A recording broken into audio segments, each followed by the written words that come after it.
Hola, hola, ¿cómo les va? Bienvenidos, esto es Consenso. Estamos en vivo hasta las 13 horas con toda la información del Congreso de la Nación. Estos son los principales títulos.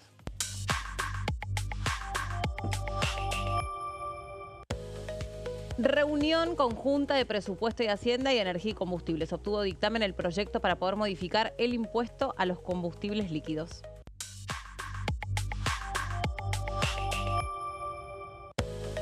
Comisión de Acción Social y Salud Pública avanza en diputados el proyecto de ley para poder combatir el Alzheimer y otras demencias.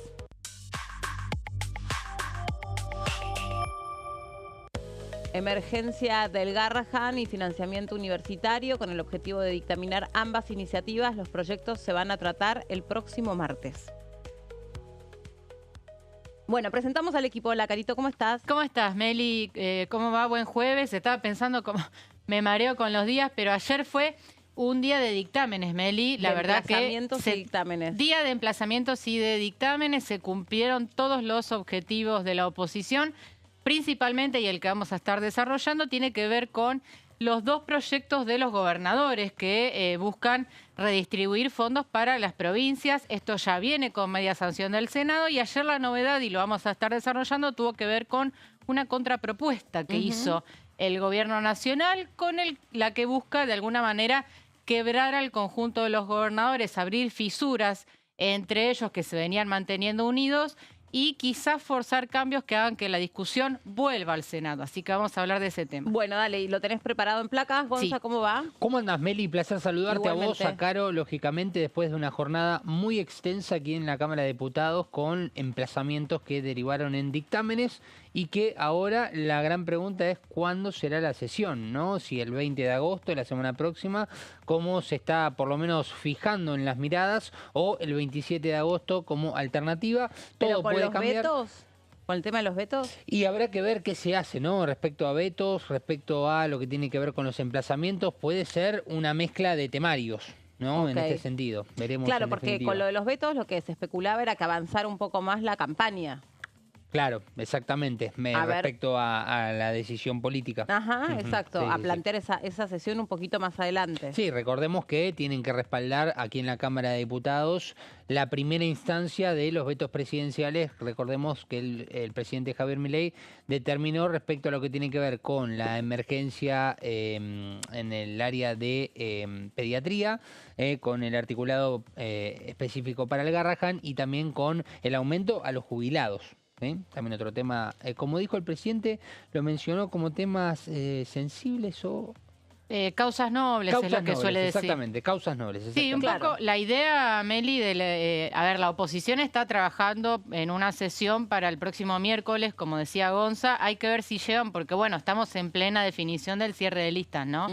Pero un poco la idea es hacer una mega sesión donde esté tanto todos los temas de ayer que obtuvieron dictamen, gobernadores, emergencia en ciencia, Alzheimer y otros temas también, decretos que buscan rechazar, y los vetos. O sea, sería una mega sesión donde hay muchísimos intereses cruzados. Vamos a ver si les sale bien, ¿no? Porque va a ser muy difícil, pero en eso están trabajando. Está picando en punta, me refiero a la escena pública, el tema del fentanilo, que ayer también se trató acá en la Cámara de Diputados con distintos pedidos de informes. Sí, los pedidos de informe obtuvieron dictamen ayer en la Comisión de Salud. Eso no tiene que pasar por el recinto. Entiendo que una vez que tiene dictamen ya se gira al organismo competente para que envíe las respuestas a la comisión. Pero sí hay otra iniciativa que tiene que ver, Meli, con crear una comisión investigadora, la impulsa la diputada Giudici. Sí. Bueno, esa todavía no se trató, así que vamos a ver qué pasa también. Bueno, vamos a hablar de los ATN. Ayer le dimos paso a esa comisión y justo metíamos una pregunta y después ya tuvimos que darle paso al diputado José Luis Espert, porque preside la Comisión de Presupuesto y Hacienda, que iba a trabajar sobre este tema. ¿Qué son los ATN y para qué sirven? Los ATN son, la sigla significa aportes del Tesoro Nacional, son recursos que están, digamos, por fuera del presupuesto y que la nación debería girar a las provincias, pero para atender situaciones que tienen que ver con catástrofes, es decir, situaciones anormales, ¿no? Pero son montos que siempre se usaron discrecionalmente, o sea, arbitrariamente, según favoritismos políticos, ¿no? El famoso látigo y la chequera y el látigo, ¿no? Siempre a las provincias afines se giraba más, a otras menos. Pero ¿qué pasa con la gestión de Milei? Están totalmente pisados. O sea, la nación ejecuta muy pocos ATN Sí. y los ejecuta para provincias que pueden ser claves en la votación, ¿no? En Claro. distintas votaciones. Son como que son negociaciones que van por otro andarivel que no tiene que ver estrictamente para lo que fueron pensados los ATN. Claro, son una herramienta muy discrecional, ¿no? Y está subejecutada. Entonces las provincias lo que dicen es, eso en realidad son fondos que ya nos pertenecen, entonces la nación debería descongelarlos y girarlos según la coparticipación. O sea, que cada provincia reciba lo que le corresponde según los coeficientes que ya están en la ley de coparticipación. Esa es un poco la discusión sobre ATN y tenemos placas, Meli. Pero porque espera que ayer- primero, si te parece, mientras preparamos las placas, repasamos los testimonios que se recogieron Perfecto. ayer. Dale, el diputado López de la coalición cívica decía esto. Cuando hay situaciones de emergencia, como prevé la ley de coparticipación o de desequilibrio financiero, sea el Congreso el que decide esto. Porque no lo acuso a este gobierno de esta situación, pero así a los gobiernos anteriores han utilizado los ATN para comprar voluntades en el Congreso, para, en fin, castigar o no a una provincia. Siempre se dijo látigo y billetera de Néstor y de Cristina Kirchner y antes de otros presidentes. Bueno, nosotros decimos que se repartan por índice de coparticipación y si hay una emergencia que atender, como la de Bahía Blanca, como lo hicimos por ley este año, que lo haga el Congreso. ¿Qué hizo este gobierno acá? Y ahí me pongo en la vereda de enfrente, vetó la ley del Congreso, porque no quiere el protagonismo y la participación de ninguna institución. Quiere hacer política. De hecho, el diputado Espert fue con las autoridades nacionales a hacer campaña a Bahía Blanca. Pero bueno, esa es nuestra propuesta y ojalá presentamos nuestro dictamen y veremos qué se da en la sesión en la que se trate este tema. Hay provincias que han recibido muchos ATN porque son amigas del gobierno de turno y hay provincias que no. Es un punto de la coparticipación, es mucho dinero que los gobiernos utilizan discrecionalmente para esto, premiar o castigar a una provincia. Y la verdad que es eso, hoy el gobierno no los está usando para nada. Y eso también está mal. O sea, está mal que los usen para premiar o castigar, está mal que el gobierno se quede con la plata, porque no es plata que le pertenece, es plata que está destinada a situaciones muy puntuales.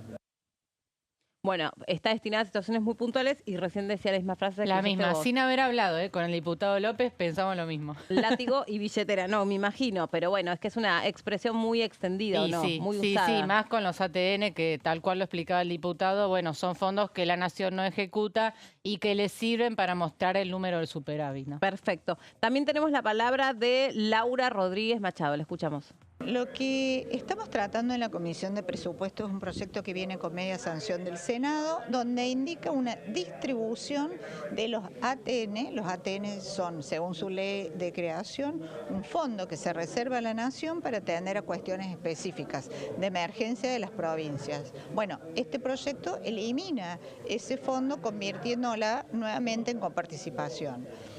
Y lo que yo dije en esta comisión es que me impresiona que el kirchnerismo sea quien tenga esta iniciativa, porque si hay un gobierno que ha hecho uso y abuso de los ATN de manera discrecional para fidelizar, para decirlo de una buena manera, a gobiernos que no eran de su signo, ha sido el kirchnerismo. Pero ahora que no gobierna, quiere que ese fondo no exista. Ha pasado siempre con todos los proyectos que ha presentado el kirchnerismo. El kirchnerismo trabajó todos los años de su gobierno en emergencia, pero termina su gobierno y quiere eliminar las emergencias para el gobierno que le sigue. Todo su gobierno trabajó con una discrecionalidad tremenda y muy injusta de los ATN, ahora quiere eliminar el fondo de los ATN. Yo lo que dije, ese proyecto no lo voy a firmar, yo entiendo que se requiera una voluntad colectiva entre todos los gobiernos y la nación para modificar estas cuestiones. Entonces yo voy a firmar un proyecto donde la nación también coincida con la manera como se van a distribuir estos recursos. El kirchnerismo quiere eliminar algo que ellos utilizaron de manera discrecional. Lo que pasa es que tienen una imagen distorsionada de lo que son los ATN. Los ATN se pueden utilizar cuando hay una emergencia, que es una forma rápida de salir con un recurso inmediato, como fueron los incendios en Córdoba, como fueron el tema de Bahía Blanca, por ejemplo. Bueno, ellos lo quieren eliminar y quieren que todo se distribuya como se distribuye la coparticipación. Mi proyecto hace que también el Ejecutivo, lo que por lo menos la voluntad que yo tengo, no es mi proyecto del despacho, que el Ejecutivo también tenga fondos para este tipo de emergencia o estas situaciones y que decida el remanente si lo va a distribuir o no, si es que este existiera, con el resto de las provincias. Bueno, Carito, ahora sí, tus placas. Ahora sí, bueno, vamos a pasar en limpio qué pasó ayer. Hubo 2 reuniones. La primera fue solamente la Comisión de Presupuesto, que abordó este tema del cual hablaban los diputados López y Rodríguez Machado, que tiene que ver con el famoso reparto de los ATN. Vamos a la próxima placa para desarrollar este tema.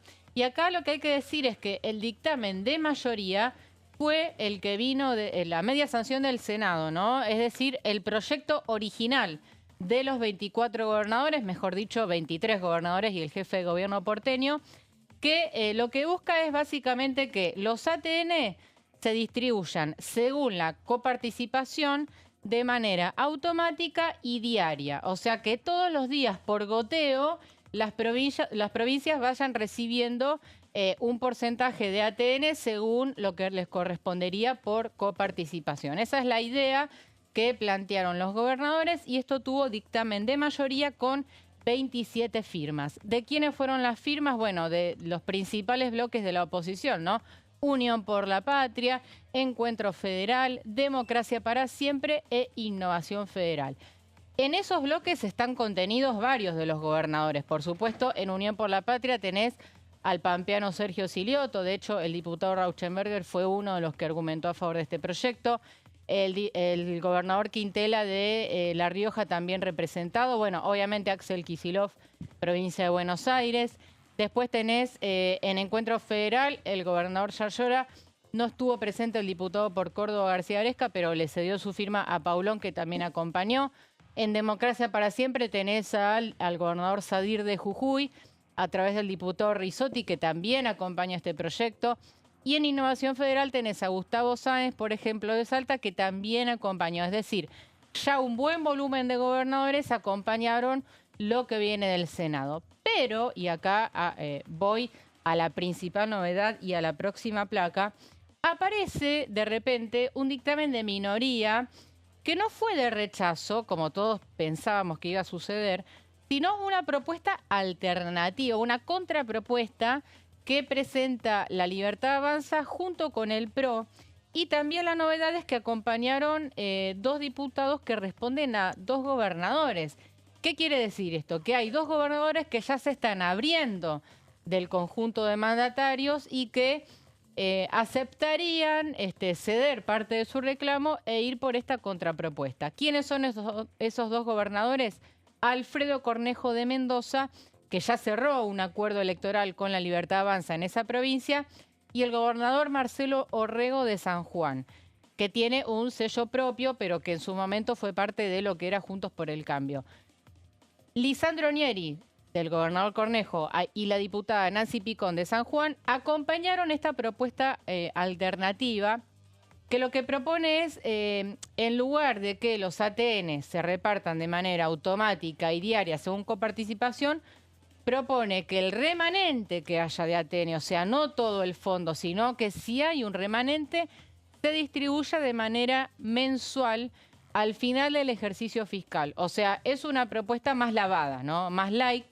No es lo que querían originalmente los gobernadores, pero lo que te dicen, por ejemplo, cerca de Cornejo es, por lo menos es algo. Claro. Digo, ante un futuro veto que seguramente va a venir por parte del presidente Milei, por lo menos estamos ante la situación de o no llevarnos nada o llevarnos algo, ¿no? Entonces, esta es la situación al día de hoy. El gobierno tratando de abrir una fisura en el bloque de gobernadores con esta contrapropuesta, que hay que ver ahora qué dicen los demás mandatarios, si estarían dispuestos a abrir quizás una negociación, a acompañar esta contrapropuesta o si siguen firmes en el proyecto original. Este dictamen de minoría tuvo 15 firmas, como decía, La Libertad Avanza, el PRO, más Nieri y la diputada Picón. Bien, esto fue, Meli, la primera reunión de comisión, que fue solamente presupuesto. Luego hubo un plenario que participaron la de presupuesto y la de energía y combustibles, que preside la diputada Lorena Villaverde de La Libertad Avanza. Y ahí se trató, Meli, el otro proyecto de gobernadores que tiene que ver con la redistribución del impuesto a los combustibles, y lo voy a explicar muy brevemente. Vos hoy tenés fideicomisos creados para, por ejemplo, hacer obra pública, ¿no? Lo voy a explicar muy básicamente, ¿no? Sí. Esos fideicomisos en buena parte se financian con lo que se recauda del impuesto a los combustibles que se cobra sobre el litro de nafta o gasoil, ¿no? Sí. O sea, cuando vas a cargar nafta, pagás impuesto a los combustibles. Con eso se financian estos fideicomisos que financian obras públicas. Este gobierno, como bien sabés, no hace obra pública. O sea, la nación no está ejecutando obra pública. Las provincias son las que se están haciendo cargo.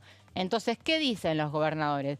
Ya que la nación no está haciendo obra pública, o sea, ese dinero no se está usando para lo que se debería usar, tirámelo a la provincia y que la provincia pueda contar con esos fondos del impuesto a los combustibles para hacer obras, que es lo que hoy no está sucediendo, ¿no? Ah, ok. Y que se reparta también según coparticipación, ¿no? Esta es un poco la propuesta de los gobernadores. ¿De qué volumen de dinero hablamos? ¿O es difícil no de me estimar? acuerdo, no, está el número, no lo traje ahora, pero es muchísimo dinero porque me imagino, imagínate, sí. y todo el mundo que va a cargar nafta aporta a estos fondos, ¿no? Con el impuesto, sí, que tiene una composición importante. Claro. Sí. Te voy a eso son traer el numerito por eso para son la agentes próxima. de retención, Exacto. las petroleras. Exacto. Bueno, esta propuesta que acabo de describir tuvo dictamen de mayoría con 46 firmas de las dos comisiones. Vamos a la próxima placa.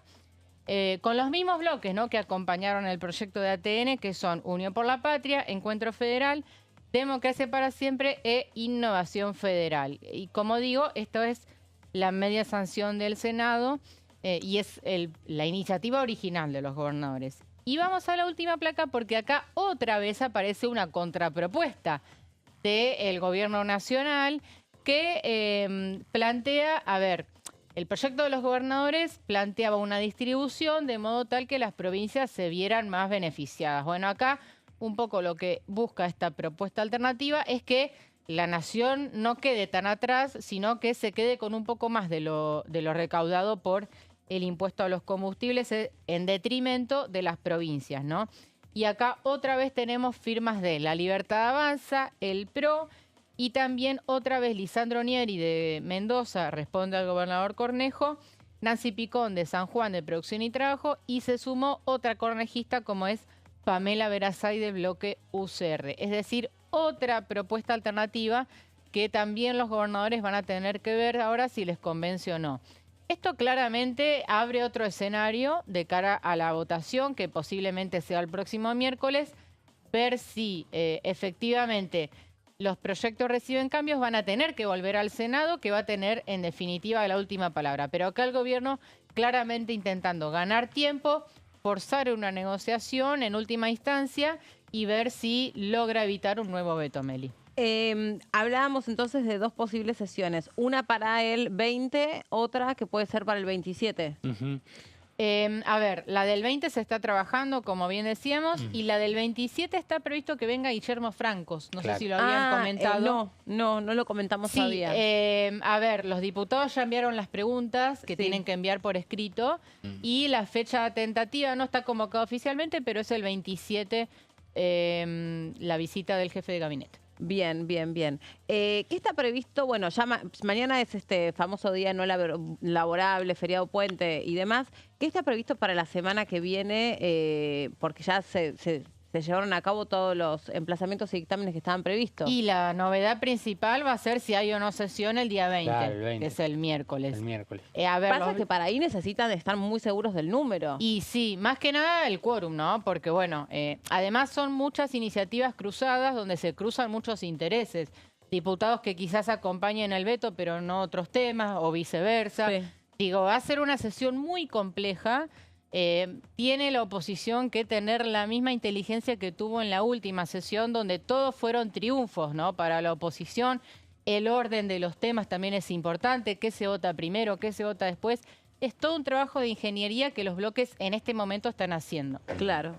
Bueno, y además avanzó lo de también la comisión investigadora Caso Libra. Ese es otro tema que... Claro, eso fue el martes, sí. que sucedió Va a ser estos otro de los días. temas de la sesión. Exactamente, lo que se busca ahí es romper el famoso empate y que la oposición pueda nombrar un presidente. Ayer leí un poco, leía o escuchaba, pero creo que leía los argumentos que daban de un lado y del otro, como que no sé cómo lo van a resolver realmente, porque es una cuestión muy matemática donde dejó expuesto que, bueno, de un lado dice, nosotros estamos dispuestos a ver qué pasó, pero nos quieren endilgar que no queremos poner en marcha la comisión. Sí. Y del otro lado dijeron, del lado de la oposición, hicieron todo un ardid para poder, digamos, repartir los miembros en distintos colores políticos para que quedara este empate y entonces no se termine de definir quién tiene que liderar o presidir esa comisión. Sí, una comisión que muchos daban por muerta y la oposición está a punto de resucitar, ¿no?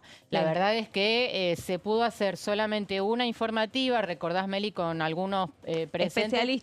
Especialistas, periodistas, no fueron los principales citados, ¿no? Karina Milei, funcionarios, empresarios que habían sido convocados no fueron. Pero justo se había dado, hablando de Guillermo Francos, el jefe de ministros, que había venido al Congreso y se aprovechó que vino al Congreso a dar su informe y se le preguntó sobre esto. En la interpelación. ¿Te acordás? Claro. Sí. Sí, pero esa interpelación dejó sabor a poco para la oposición. O sea, dejó muchas preguntas sin responder. Porque en un momento, ¿te acordás que también lo hablamos? Se pelearon y él se levantó y se fue y dijo, si me siguen... en el Senado.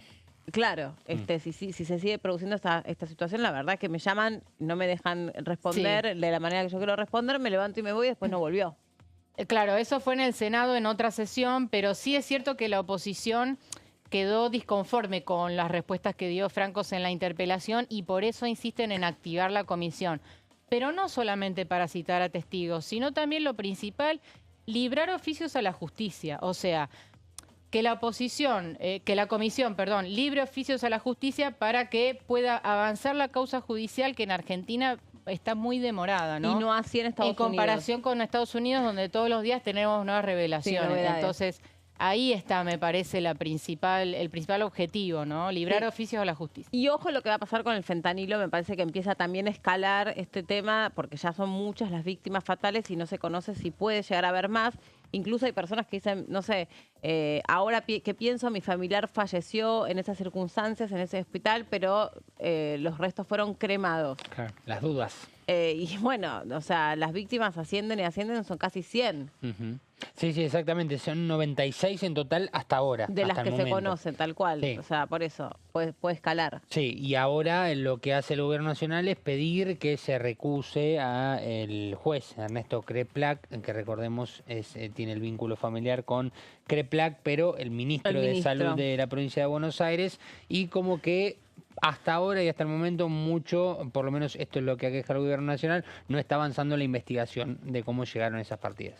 Sí, la verdad es que esto no habla sobre la honestidad de las personas, pero son como esos gestos que permitirían echar un poquito más de transparencia. Si alguien dice, bueno, yo por una cuestión familiar me parece que no tengo total libertad para que mi trabajo quede realmente al margen de ese vínculo, bueno, se está cuestionando esto mismo que decís vos. Hacemos una pausa. En un ratito quédense, porque vamos a hablar de un tema muy interesante de mucha vigencia. Lo trae Gonza, ya venimos.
¿Cómo funciona el Congreso? Las sesiones son el espacio donde los diputados debaten proyectos de ley para su aprobación, modificación o rechazo. En una misma sesión pueden tratar varios proyectos de ley. Las sesiones ordinarias comienzan el 1 de marzo, cuando el presidente de la Nación inaugura el periodo ante la Asamblea Legislativa y se extiende hasta el 30 de noviembre. El Poder Ejecutivo puede convocar a sesiones extraordinarias o prorrogar las sesiones ordinarias. La sesión es dirigida por el presidente de la Cámara de Diputados, que administra el uso de la palabra y las distintas instancias del funcionamiento.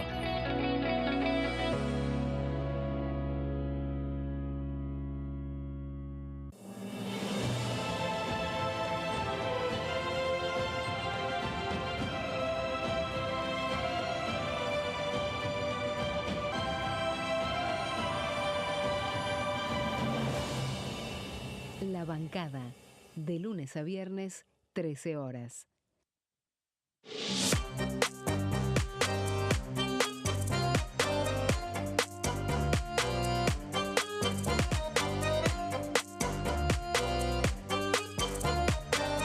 Plenario, de lunes a viernes, 15 horas.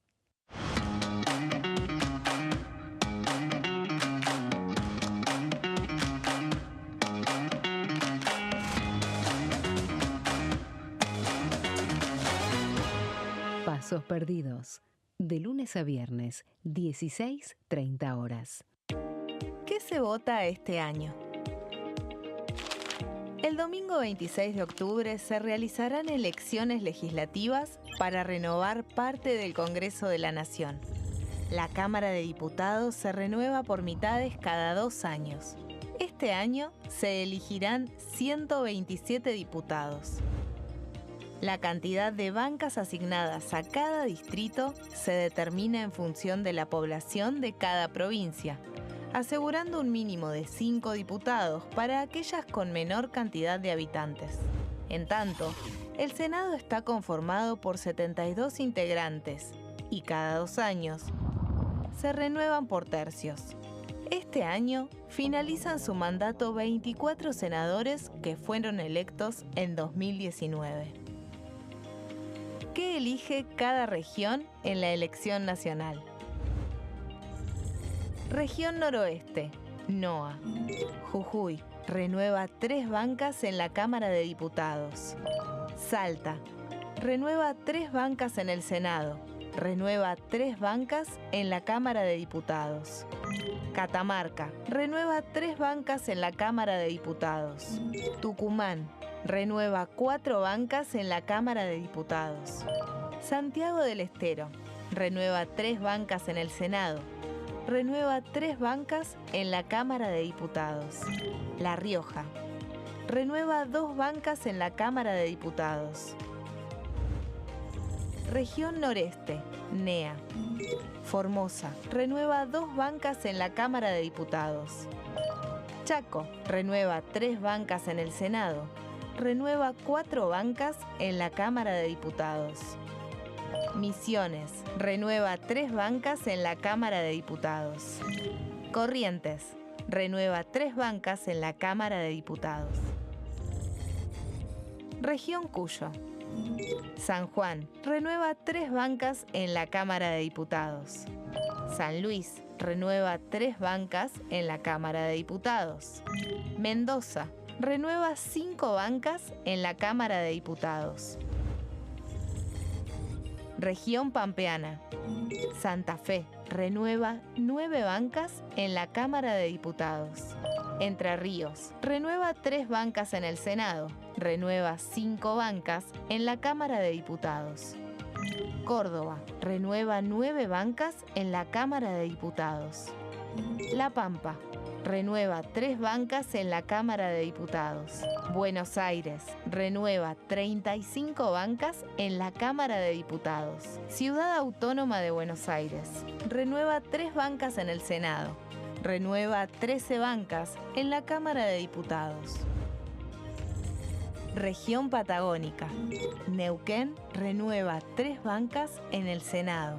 renueva 3 bancas en la Cámara de Diputados. Río Negro renueva 3 bancas en el Senado, renueva 2 bancas en la Cámara de Diputados. Chubut renueva 2 bancas en la Cámara de Diputados. Santa Cruz renueva 3 bancas en la Cámara de Diputados. Tierra del Fuego, Antártida e Islas del Atlántico Sur renueva 3 bancas en el Senado, renueva 2 diputados nacionales.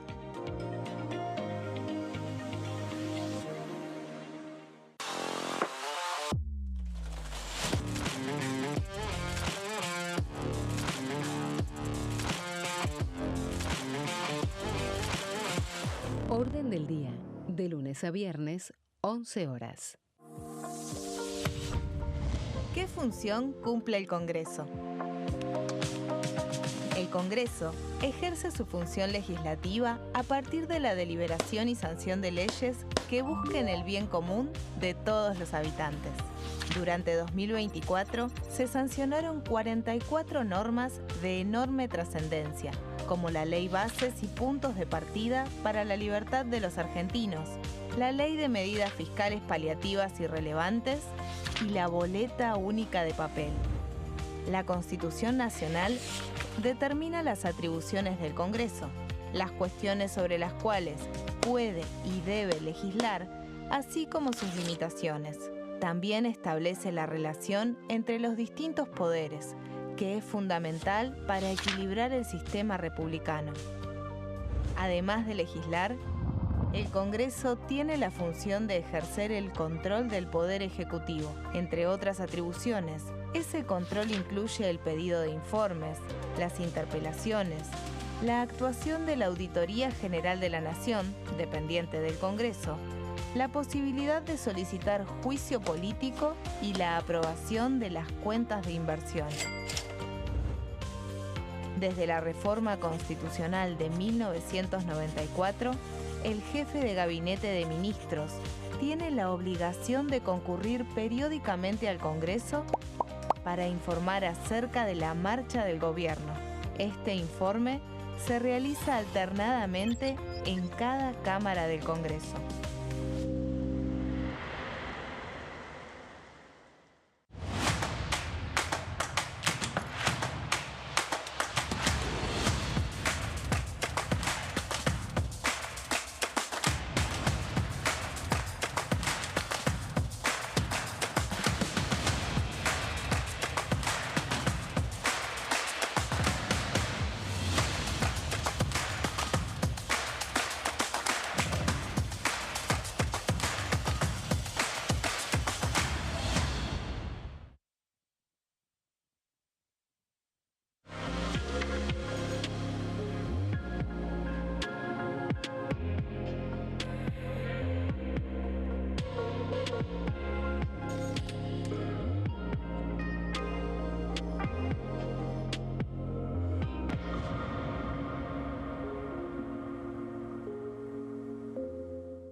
Claramente los temas sobre los que veníamos hablando son como los temas más cotidianos, pero hay otros temas que se vienen instalando y que tienen que ver con el mundo en el que ya estamos viviendo y la revolución que viene a suponer la implementación de la inteligencia artificial, que afecta distintas actividades y tienen su impacto en todos los sentidos de nuestra vida. Todavía no los estamos dimensionando porque estamos recién viéndonos afectados por la implementación de distintas herramientas a donde se utiliza la inteligencia artificial. Una de ellas es la que vamos a charlar con Gonza y también con su creador, es Zoe, la primera maestra creada con inteligencia artificial de las que ya se realizaron las pruebas piloto en una provincia, la provincia de Córdoba, pero que obviamente viene un poco a traer distintos debates aquí a la Cámara de Diputados sobre límites, sobre la ética, sobre en qué sentido puede ser bien utilizada, en qué sentido, como lo hemos visto durante la campaña, también puede ser mal utilizada. Gonza, contanos quién es Zoe. Bueno, en principio Zoe es la primera profesora de inteligencia artificial en América Latina, que ya empezó a tener sus pruebas pilotos en la Escuela San José de Villa Cañas, en la provincia de Santa Fe. Ah, en Santa Fe, yo dije Córdoba, me Exacto, equivoqué. en Sí. Santa Fe, donde ya se hizo la primera prueba piloto y en donde hemos observado ya, bueno, la primera interacción de esta profesora que aparece en principio como una asistente, recordemos, con los docentes presentes, lógicamente entendiendo que no se puede marchar o largar un plan, en principio, sin una persona física que oriente también a los alumnos para saber cómo tienen que interactuar con una nueva tecnología, más que con una nueva profesora, pero eso también ahora vamos a entrar en detalles Son en las breve. dos cosas. Es Son una las nueva dos cosas. profesora tecnológica. ¿Está Zoe? ¿La podemos conocer? Podemos conocerla. A ver, exactamente, veamos quién sí. es Zoe. Vamos a conocerla. Ahí está. Ahí está. No es una amenaza. Es la herramienta que necesitábamos para superar los límites y alcanzar el siguiente nivel. Hola, soy Zoe, la primera profesora IA de América Latina. Zoe no es una amenaza. Es la herramienta que necesitábamos para superar los límites y alcanzar el siguiente nivel. Ahí está. Esa es un poco la imagen de cómo se vendió hacia el mundo y hacia nuestro continente también, porque es obviamente, y a la Argentina, porque es toda una novedad respecto a lo que tiene que ver con la llegada justamente de Zoe a Latinoamérica y a la Argentina. Y lo veíamos en el Colegio San José de Villa Cañas, Santa Fe. Consulté justamente a su creador por qué justamente en Villa Cañas, en Santa Fe. Bueno, básicamente porque fueron consultando en diferentes distritos de nuestro país y a donde le dieron el ok para empezar a hacer las pruebas pilotos fue justamente en Villa Cañas. Esto está diseñado para enseñar y acompañar el aprendizaje de estudiantes. ¿De qué nivel? Bueno, en este caso en el nivel secundario. Nivel medio. Veremos hacia dónde avanza, hacia dónde se quiere trasladar y transmitir, pero esto también viene a colación con lo que ya estamos viendo, que son las legislaciones, proyectos que intentan, por ejemplo, meter la inteligencia artificial en la currícula, como el proyecto que tiene el diputado Chumpitaz. En el Senado hay un proyecto de Romero, el senador salteño, si mal no recuerdo, sí. que propuso, por ejemplo, un plan de alfabetización con inteligencia artificial. Bueno, son muchas las iniciativas que se vinculan con la docencia aquí en la Argentina y de a poco estamos viendo un avance. Y este creo que será el puntapié inicial para una nueva era, Meli. Bueno, está el papá de Zoe, Claro. del otro lado, el papá tecnológico, porque aparte tiene un currículum espectacular y yo quiero hacerle un montón de preguntas. Él es Chris Meñú, es abogado, además es especialista, ahí lo estamos viendo, es especialista en tecnología, el creador, yo le dije el padre de Zoe, y está entre los 10 speakers conferencistas de tecnología de América Latina. ¿Cómo andás, Chris? Bienvenido. ¿Qué tal? ¿Cómo están? Muchas gracias por invitarme. Bueno, ¿cómo surge esta iniciativa de inventar, crear, diseñar a Zoe, esta primera profesora digital? Surge como una iniciativa que me toca de cerca porque yo sufrí mucho la educación. De chico era hiperactivo, tenía déficit de atención, tenía obesidad y la verdad que me costó muchísimo la adaptación en una educación donde se prioriza la memorización. Uh-huh. En los últimos años he estado enfocado puntualmente en todo lo que es los avances de la industria 4.0, 5.0, en todo lo que tiene que ver la industria y la economía y educación en el tema espacial. Y ahora, desde noviembre del 2022, empecé a observar algo que dije, esto no solamente va a cambiar la industria, sino que va a cambiar la forma en que aprendemos y que enseñamos en un mundo donde hoy el conocimiento se está duplicando cada 12 horas y en el 2030 se va a duplicar cada 12 minutos. Este tipo de herramientas permitiría preparar a la población desde edades tempranas a poder adquirir habilidades en capacitación para poder incorporar esas habilidades nuevas en un mundo donde el conocimiento cada vez vale menos, pero sí es necesario tener que reinventarse cada 4 o 5 años con habilidades nuevas. Cris, tengo 8.000 preguntas para hacerte. Voy a tratar de ser lo más organizada posible. Por un lado, algo que nos dejó la pandemia sobre todo es que entendimos que la escuela tal cual, la institución tal cual la conocemos, quedó vieja. Quedó anclada en una era más analógica, donde los docentes también están parados en esa brecha tecnológica. Y ese humano, que es el docente, ¿qué puede hacer para usar a su favor, por ejemplo, a Zoe y poder saldar esa deuda que hay en nuestro continente entero, diría, en toda Latinoamérica, que es esta brecha tecnológica entre los pibes, que no les da a todos las mismas oportunidades? Así es. Bueno, primero y principal es importante mencionar que hoy el debate que está surgiendo en el mundo, y mucho se habla aquí en América Latina cuando se habla de si la inteligencia artificial sí o no en las clases, se está como, por falta de sacarle realmente el jugo a esto, se está pensando en decir o ponemos a la IA que dé clases, como en el caso de Estados Unidos con la escuela Alfa, donde no hay profesores, simplemente es una IA, que eso obviamente nos está demostrando que se aumenta el nivel de eficiencia en el conocimiento. Son 2 horas que esos chicos aprenden un conocimiento que después interactúan con otros compañeros, pero que de alguna forma, si se quita el rol del docente, se pierden muchos valores humanos, que justamente eso es lo que no se quiere conseguir, y que desde este lado la iniciativa esta no tiene que ver con ese objetivo de quitar a los docentes de por medio. Al contrario, la idea es potenciar el rol del docente, primeramente porque hoy los que están debatiendo si la inteligencia artificial hace bien o mal son personas que no saben realmente cuál es la funcionalidad que hoy tiene la inteligencia Claro, artificial en la educación. claro. Y es verdad, todo lo que se habla con respecto al tema de la denominación de lo que Espera, se llama Cris, te interrumpo ahí Sí. un minuto, espera, porque sobre todo por una cuestión de administración de tiempos y el tema es recontra interesante y te prometo que vamos a volver a conectarnos un montón porque es el tema del momento. Y también de paso ya saludo a la diputada Dania Tabela, que además de ser diputada es docente, así que bueno, estamos ampliando esta mesa. La otra pregunta que te hago es, ¿en qué sentido viene a mejorar la inteligencia artificial, la manera en la que se enseña y la manera en la que son educados los chicos? Bien, primero y principal es quitarle carga administrativa al docente. Gran parte de lo que el docente, y yo como profesor universitario que he sido profesor inclusive de la UBA, sé que la carga administrativa es muy pesada para Ujú. organizar una clase, y eso te ayuda a quitar ese tiempo administrativo. Y en la cuestión de lo que es impartir el conocimiento, sinceramente hoy el docente tiene que transmitir innovación, tiene que transmitir una experiencia educativa, no transmitir conocimiento, porque si digo que el conocimiento cada vez vale menos porque se duplica cada vez más rápido, el rol del docente debe ser de un coach que guíe, que motive, que inspire, que logre que los alumnos interactúen entre sí en un mundo donde la interacción social, la comunicación van a ser más importantes que una memorización o que una repetición de un conocimiento. Ujú. Ujú. Cris, ¿qué tal? Buenas tardes, un placer saludarte. En principio, a ver, estoy pensando ya en lo que fueron estas horas para vos, sobre todo, más allá de que previo a esta prueba piloto que comenzó esta semana en este colegio San José de Villa Cañas en Santa Fe, habrán sido horas de muchas entrevistas, muchas palabras, contar tu historia, pero queremos saber, en definitiva, cuáles fueron esos primeros resultados, con qué se encontraron los alumnos, si es que has podido hablar. ¿Qué conclusiones has podido sacar o han podido sacar junto con los docentes allí en Villa Cañas? Bueno, de momento lo que se está viendo es que el resultado que se está llevando en Santa Fe es prácticamente lo que nos pensábamos encontrar. Esto no es que surgió de un día para el otro, esto lleva 8 meses de elaboración con el colegio.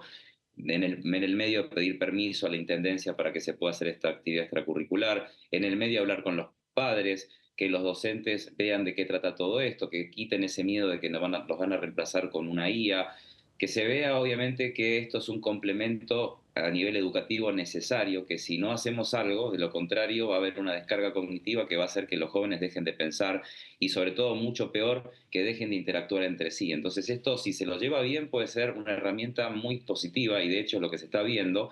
Y cuando terminen las pruebas el 25, los mismos jóvenes van a poder contar su experiencia y decir realmente cuáles son las diferencias. Lo que podría adelantar de momento es que estos jóvenes que terminen esta experiencia van a tener una habilidad nueva, que va a ser la posibilidad de incorporar en su trabajo o en su vida marketing con inteligencia artificial. Mm. ¿Y en cuánto tiempo aprendieron esta habilidad? En 2 semanas. Cualquier estudiante que hoy está en la universidad, primero, segundo, tercer año de marketing, le preguntaría aquí en Argentina o en América Latina, ¿cuánto sabe marketing con inteligencia artificial? Van a estar con chicos de 13, 14 años que utilicen marketing con inteligencia artificial, que ni siquiera terminaron el secundario, y eso nos está poniendo en debate qué hacer con la educación y realmente si tenemos que hacer algo o no, porque estamos generando gente obsoleta en un mundo donde la inteligencia artificial nos supera en rendimiento y en eficiencia. Sí, déjame introducir también, Cris, y sumar a la charla de la diputada Tabela que está con nosotros y que sigue muy de cerca los temas vinculados a la educación, primero por tu formación. Claramente el Congreso también tiene que ir en este sentido, ¿no? Hacerse estas preguntas y cuestionarse hacia dónde hay que legislar. Sí, absolutamente. A ver, coincido muchísimo con lo que escuché recién de Cris. La verdad que un placer conocerte. Venía siguiendo la experiencia. me parecía súper innovadora y muy motivadora. Y en términos de la legislación está claro que tiene que ver más con la protección de datos personales y cómo esta inteligencia artificial se puede aprovechar al máximo, sacarle jugo, exprimirla al máximo en todas las actividades, ¿no? Y otra cosa, diputada... La legislación tiene que ir en términos de la protección de datos y de la protección de las personas, pero no para regular los usos en términos extremos como en algunos casos se viene discutiendo. Sí, lo otro que estaba pensando también, Cris, acá, decime vos, porque vos, además de ser abogado, docente, sos un emprendedor en tecnología, sos argentino, el talento argentino, o sea, esta es la primera profesora digital de toda Latinoamérica para el mundo. Es un caso absolutamente emblemático. Digo, ¿dónde están estos talentos? Vos, Cris, dijiste, ¿dónde te formaste? En la Universidad de Palermo. En la Universidad de Palermo. Bueno, hay que traer, hay que acompañar estos talentos. Los talentos están en la Argentina, el problema es que muchas veces las regulaciones, las trabas mal aplicadas hacen que no se puedan desarrollar. Digamos, estamos seguramente ante un posible unicornio, Cris, no sé si lo ves de esa manera, pero digo, me parece que realmente hay que, por supuesto, apoyarlos. Esa fue un poco en su momento la filosofía de la Ley de Economía del Conocimiento. Exacto. Muchas veces cuando discutimos el de financiamiento del desarrollo, de la ciencia y la tecnología. Tiene que ver también con esto. Bueno, no son todas patas aisladas. A mí me parece que ahí el Estado tiene un rol importante en esto de incentivar a que se desarrollen esta y todas las herramientas que puedan aparecer, ¿no? Me parece que es fundamental y que después haya un buen uso, una buena aplicación. ¿Esto significa que podemos hacer fake news con inteligencia artificial? No, esto tiene que tener una pena, una sanción en términos, por ejemplo, de las campañas políticas, que es algo que presenté hace poco. Lo mencionábamos recién. Pero después, digo, también decir regular en extremo el uso significa no demonizar la herramienta. No, por eso significa tapar el sol con los dedos. Hoy todo es por inteligencia artificial. Puede ser utilizada en absolutamente, prácticamente todas las tareas que llevamos adelante. Lo que sí no hay que perder, esto que bien señalaba Cris, que es la posibilidad del vínculo humano. Es lo único que no puede reemplazar por ahora. Cris, y recién Gonza decía que esta experiencia se lleva adelante en Villa Cañas porque es una de las escuelas que aceptó recibir a Zoe. En lo que llaman la sala de profesores. Claro. ¿Por qué? Porque ¿cómo fue de repente la recorrida de Zoe por distintas escuelas hasta que le dijeron, dale, ok, acá podés compartir con nosotros? Sí, bueno, en principio había muchas escuelas que temían que esto sea como se terminan los docentes y no vamos a ser parte de algo que va a hacer que los docentes se queden sin trabajo. Y la idea era decirles que no, o sea, que esto no va a ser así, y uno trataba de explicar, pero se cerraban porque uno cuando menciona a profesora Conía es como que se encienden todas las alertas y la gente que no tiene mucho conocimiento en el tema no quiere meterse en problemas y dice mejor esto no. En este caso esta escuela sí fue receptiva porque, bueno, en principio me tuvo que escuchar viendo en 2 conferencias que daba a nivel internacional donde hablaba justamente del tema de la educación y del tema de la inteligencia artificial, haciendo mucho enfoque en lo que pude hablar en el Congreso de Argentina en el año 2019 con esa conferencia que di que se llama El futuro de la humanidad, donde ahí tuve la posibilidad de hablarle a más de 300 diputados y senadores de lo que iba a pasar con la humanidad y cuál iba a ser el rol inclusive de la inteligencia artificial en un mundo donde justamente cada vez más, como decía la señora diputada, sí estamos necesitando legislar y regular, pero el problema es que vamos a un nivel exponencial con la IA y el humano solamente es lineal y nos es muy difícil. Lo que debemos de hacer es este tipo de pruebas, que es la primera prueba piloto en América Latina que aborda algo así, es tratar de sacar el jugo. De hecho, todo lo que estamos haciendo en este momento es recolectar pruebas, o sea, todo lo que sirva va a servir para que toda América Latina, si quiere empezar a debatir o discutir el uso de inteligencia artificial en la educación, tenga esta base en Argentina para decir, bueno, que el BID, que UNESCO, que la ONU, todos se enteren de esta prueba, porque en definitiva es empezar a marcar un antes y un después en la educación y lograr también de que los mismos gobiernos, tanto nacionales y provinciales, empiecen a ver la necesidad de forma urgente de capacitar a docentes para que empiecen a utilizar herramientas tecnológicas, porque hay una gran problemática. Solamente el 14% de nuestro continente tiene habilidades digitales y las STEM van a ser el 80% de todos los puestos de trabajo en los próximos 5 años, como dice el Foro Económico Mundial. Es una pandemia que no estamos viendo y que si no hacemos algo las consecuencias van a ser 3 pandemias juntas. Wow, es muy impresionante. ¿La tecnología está llegando por igual a los hombres y a las mujeres en esta era? ¿Qué tiene de particular esta generación de estudiantes? Bueno, hay un tema bastante importante que es más que necesario aclarar, que las mujeres están viendo una afectación en el tema de lo que es la formación STEM. Son más hombres que mujeres los que están obviamente capacitándose en STEM y es algo necesario empezar a incentivar a que las mujeres empiecen a enfocarse en esas áreas donde había una cuestión de estigma, que solamente los hombres podían ser en estas áreas los más ávidos o con más conocimiento. Hoy hay un ranking mundial que todos los años se hace en Estados Unidos donde menciona que hoy son más graduadas mujeres a nivel mundial que hombres, pero el gran problema es la falta de incentivo, sobre todo en América Latina, para que las mujeres empiecen a enfocarse más en ingeniería, en matemática, en ciencia, porque si eso no lo logramos, vamos a tener un déficit también de discriminación hacia el género femenino que no va a poder estar incorporado en este mundo que requiere que tengas conocimiento en STEM, y eso es fundamental que las mujeres empiecen cuanto antes a incorporarse también en este futuro del trabajo para no quedar excluidas. Sí. Diputada, ¿qué se imagina sobre qué se puede hacer para incentivar el desarrollo de este tipo de proyectos?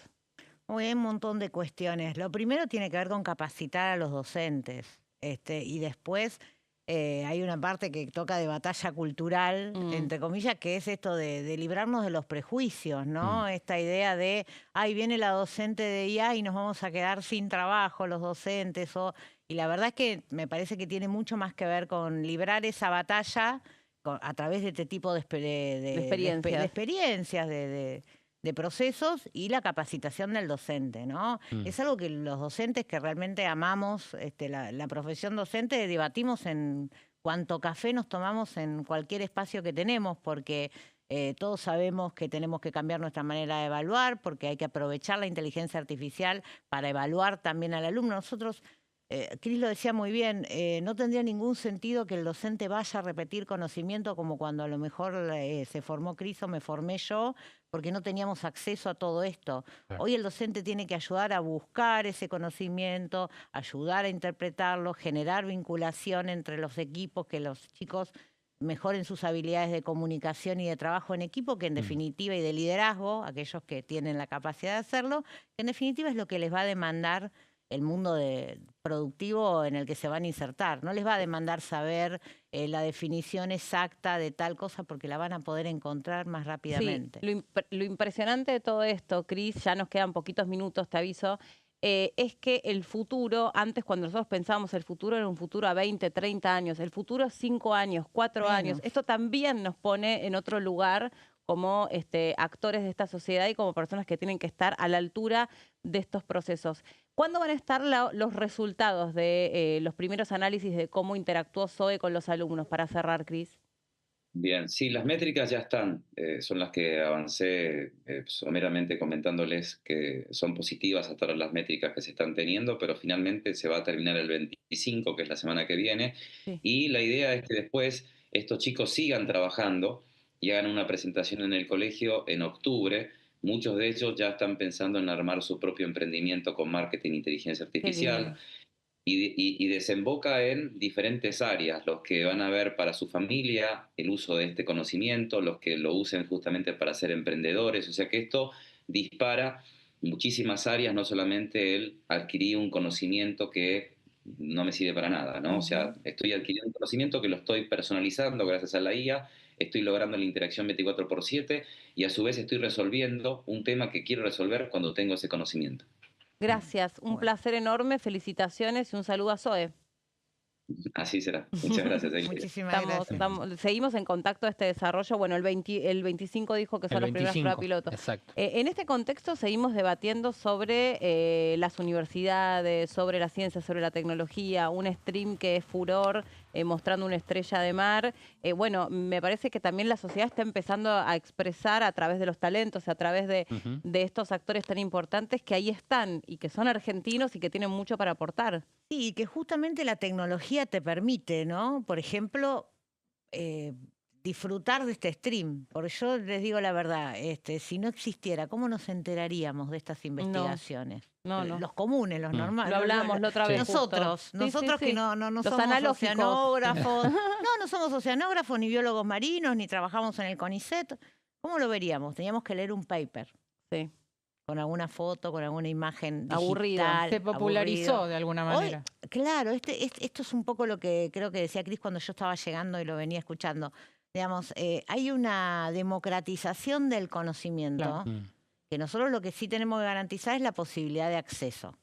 Entonces digo esto, desde la conectividad, desde la inversión en la ciencia, desde la inversión en la tecnología, de que las escuelas puedan tener estas herramientas, si así lo pueden ir incorporando, que los docentes se capaciten para utilizarlas. Todas estas son las políticas que tiene que llevar adelante el Estado, digamos, para poder aprovechar todo esto que está disponible. Sí, es como el aikido, ¿no? Que es ese arte marcial que usa la fuerza del otro a nuestro favor. Y me parece que, trayendo esa analogía, es esto, es traer la fuerza de la tecnología y la innovación a nuestro favor. Mira, ayer cuando ustedes me contactaron para venir, me puse a pensar un poco esto. A mí el tema de inteligencia artificial me apasiona. Creo que me apasiona porque me resulta tan novedoso como... Es deslumbrante. Como, qué sé yo, a mi mamá le resultaba el celular, para ponerlo en algún término. Entonces yo decía, bueno, ¿por qué los maestros sienten que pueden desaparecer? Porque la verdad que es una sensación que tienen muchos. Y no está mal que la tengan. Hay que corregirla, pero no está mal. Y yo digo, bueno, quizás esa misma percepción tuvieron los maestros de antes, cuando se imprimió el primer libro. Ellos eran los únicos que transmitían conocimiento. Exacto. Y apareció algo cuadradito, en papel, grandote en aquel momento, en papel, en cuero, donde se empezaba a trasladar la palabra que ellos manifestaban y enseñaban. Digo, lo habrán pensado también, no era en aquel momento una profesión, pero digo, lo habrán pensado también. Entonces digo, me parece que hay que ir generando las condiciones. Las habilidades. Y las habilidades, por eso, parte de esas condiciones son las habilidades de los docentes para que se apropien de esta herramienta y la podamos tener disponible en todos los procesos educativos, en todos los procesos formativos, porque realmente es una herramienta muy interesante. Poder aprovechar la autonomía, ¿no? Que es el eje, me parece, en común. Poder aprovechar la autonomía de los alumnos. Y lo que decía Cris en alguna entrevista, con esto cierro, que decía, el futuro de la alfabetización no va a ser leer y escribir, sino quién piensa. Claro. Y entrenar ese algoritmo. Por ahí. Exactamente. Gracias por haber venido, diputado. Un placer hablar de estos estos temas. Muchas gracias. Gracias a chicos. Un placer. Nos vemos mañana. Gracias a ustedes. Acá vamos a estar. No, mañana no, el lunes. Porque mañana es día no laborable. Chao.